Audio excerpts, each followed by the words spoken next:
Nature of temperament. As I wrote before, temperament is a personal system. Genetically predetermined human characteristics. Therefore, below we will try to understand what characteristics our temperament has. Sensitivity. This trait involves the sensitivity of the mind.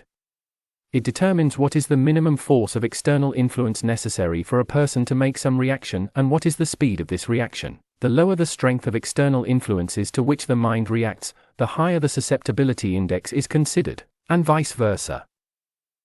Reactivity. This trait is manifested in the intensity with which a person reacts to a particular stimulus. You've probably noticed that different people react differently to the same event. For example, some people react to criticism with anger, while others are completely indifferent. The reason for this is the difference in the level of reactivity. Activity is the degree of energy with which a person influences the world around him. This characteristic manifests itself in all areas of a person's life: communication, work, behavior.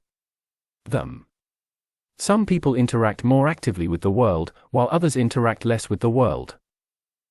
The ratio of reactivity to activity allows you to judge what has a great influence on a person's life and activity: the surrounding world, other people, chance situations, or his own goals, intentions, desires, beliefs.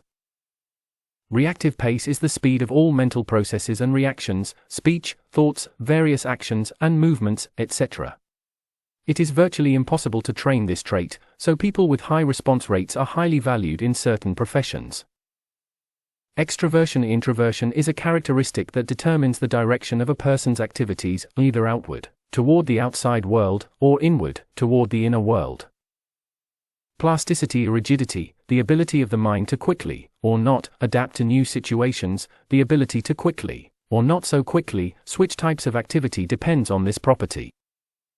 Emotional excitability characterizes the minimum influence required for the generation of an emotional response and the speed at which this response occurs.